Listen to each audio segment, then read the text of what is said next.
रफ्तार जुझारू तरीके से युद्ध लड़े जा रहा है, हम इसकी शाबाशी देते हैं।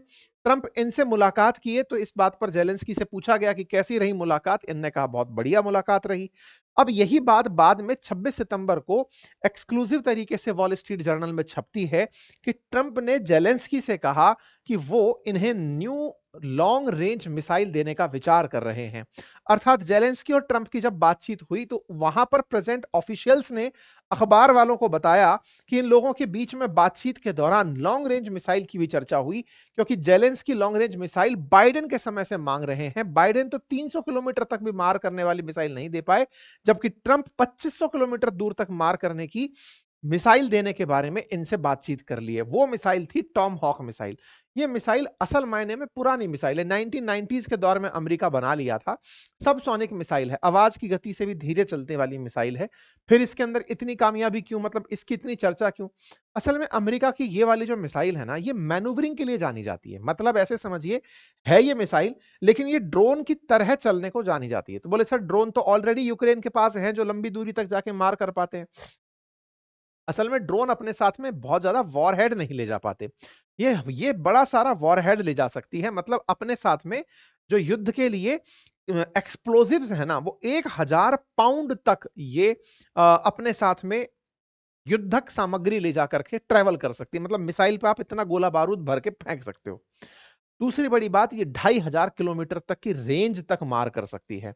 880 किलोमीटर प्रति घंटे की रफ्तार से यह मिसाइल चलाई जा सकती है और इसे कहीं से भी ऑपरेट किया जा सकता है। ये इसकी खासियत में शामिल है। उन तमाम खासियतों से भी सबसे ऊपर जो खासियत है वो है इसका रडार की पकड़ में ना आना। ऐसा क्यों? क्योंकि ये बहुत क्रूज मिसाइल है और क्रूज मिसाइल जमीन के समानांतर चलने के लिए जानी जाती हैं। जो डिफेंस सिस्टम जिन मिसाइलों पर काम करते हैं ना, वो मिसाइलें होती हैं बैलिस्टिक मिसाइलें, यानी कि जो लॉन्ग रेंज ऊपर से उठ करके घूम करके नीचे चली आती हैं। टॉमहॉक मिसाइल क्रूज मिसाइल है और क्रूज मिसाइल लेंथ में बहुत दूर तक मार नहीं कर पाती। जैसे भारत के पास में जो क्रूज मिसाइल है उसका नाम ब्रह्मोस है। ब्रह्मोस की रेंज भी बहुत लिमिट में है, मतलब ये 2500 किलोमीटर तक अगर कोई क्रूज मिसाइल जा पा रही है तो उसमें कोई उच्च तकनीक लगी हुई है, तभी जाकर के वो क्रूज इतनी देर तक कर सकती है। क्योंकि जितना दूर फेंकना है अगर मिसाइल को, तो उसे परवलयाकार पथ में फेंका जाता है, पैराबोलिक पथ पे फेंका जाता है, ताकि ये दूर तक मार कर सके। समानांतर जमीन के चलने वाली मिसाइलें अक्सर अपने टारगेट तक बहुत दूरी तक ट्रेवल नहीं कर पाती, लेकिन ये 2500 किलोमीटर तक ट्रेवल कर लेती है, वो भी आवाज की गति से धीरे गति पर। देखिए, ये सिंपल से मतलब सिंपल, अगर आप इसको व्यवहारिक तरीके से समझें, तो अगर आपने कभी भी बॉलर्स को मैच के ग्राउंड पर बॉल फेंकते हुए देखा हो, तो अगर बॉलर को बहुत दूर तक बॉल फेंकनी हो, तो वो मतलब फील्डिंग करते समय, तो वो उस बॉल को फेंकते समय बहुत ऊंचाई तक फेंकता है ताकि वो आगे तक जाकर के ड्रॉप हो सके। लेकिन अगर बॉल को वो सीधा फेंक रहा हो, तो वो मैदान के समानांतर जाती हुई बॉल बहुत जल्दी नीचे ग्रेविटी के चलते गिर जाएगी। इसीलिए क्रूज मिसाइल्स बहुत दूर तक नहीं जा पाती, क्योंकि वो जमीन के समानांतर चल रही होती हैं, तो ग्रेविटी उनका पाथ बिगाड़ देती है। वहीं अगर आपने उसे परवलयाकार पथ में फेंका है, तो ऊंचाई पर जाती हुई ग्रेविटी से भी उसे डिस्टेंस ट्रेवल करने में मदद मिलती है।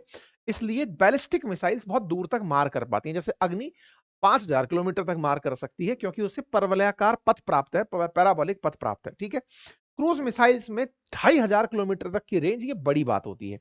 अब ऐसे में इसके अंदर एक काबिलियत और, कि ये ड्रोन की तरह चलते चलते अपना रास्ता बदल सकती है।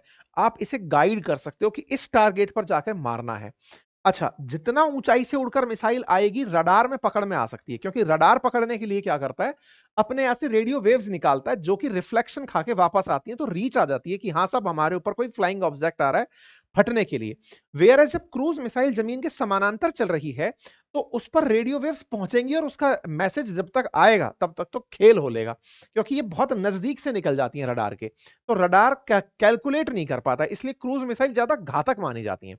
तो टॉम हॉक मिसाइल की इसी काबिलियत की वजह से, क्योंकि ये जमीन के बहुत नजदीक इस तरह से मैन्यूवरिंग करते करते टारगेट को हिट कर सकती हैं, इसलिए इसकी डिमांड बहुत है। अमेरिका इन मिसाइलों का उपयोग लगातार कोई 30-35 साल से करता आ रहा है। जैसे 2017 के अंदर इन्होंने सीरिया पर हमले के के दौरान इसका यूज किया। अभी 2025 में यूएस की नेवी ने इनका हूतियों में, जो यमन के अंदर हूतियों के खिलाफ कार्रवाई की गई थी, वहां पर इनका यूज किया। अर्थात आज तक अमेरिका इन मिसाइलों का उपयोग कर रहा है, यूज ले रहा है, और दुनिया के देशों के ऊपर कुछ इस तरह से, जहां से मन में आती है, नेवी से, एयरफोर्स से, जहां से भी चलाना होता है, ये इन टॉमहॉक मिसाइलों को चला देता है। ये भाई साहब इन्हीं मिसाइलों की चाहत रखते हैं और कहते हैं कि बस आप तो दे दो, हम चलाएंगे नहीं, बस उनको डराएंगे कि हमारे पास टॉमहॉक मिसाइल है, अगर तुम हमारे ऊपर कोई भी हमला किए तो हम टॉमहॉक तुम्हारे ऊपर दाग देंगे ताकि हमारे ऊपर हमले कम हो सके। ये यूक्रेन का कहना है। आप सभी बहुत अच्छे से जानते हैं कि यूक्रेन में किस तरह से लगातार रूस धीरे धीरे आगे बढ़ता चला जा रहा है, लेकिन एक बार अगर इनके पास डिफेंस सिस्टम आ गया तो इनका ट्राई है कि 2500 किलोमीटर में तो हम इनकी राजधानी नाप देंगे सीमा से, हम वहां जाकर के गोला फेंकने की स्थिति में होंगे। साथ ही साथ अमेरिका इन्हें आने वाले समय में अगर इंटेलिजेंस भी साझा करता रहा तो यूक्रेन की स्थिति अमेरिका की वजह से रशिया के खिलाफ मजबूत हो जाएगी। आपको याद हो तो पहले बाइडेन के समय पर भी जेलेंस्की ने बहुत मांगा था कि सर हमें लंबी दूरी तक मार करने की मिसाइल दे दो ताकि हम रूस के खिलाफ कोई काम कर सकें। हालांकि जब भी इन्होंने मिसाइल मांगी तब तब रूस ने इन्हें धमकाया। ये जेलेंस्की गए थे व्हाइट हाउस उनसे मांगने के लिए कि लॉन्ग रेंज वेपन दे दो, और लॉन्ग रेंज वेपन लेने के लिए जब गए तो बाइडेन की अथॉरिटीज एक बार के लिए तैयार भी हो गई कि हम तुमको 300 किलोमीटर तक मार करने वाली एटीसीएमएस अटाकाम जो मिसाइलें हैं वो हम आपको दे देंगे। लेकिन इतना करते ही रशिया ने बाइडेन को धमकाते हुए कहा कि अगर आपने ऐसा किया तो फिर हम आपके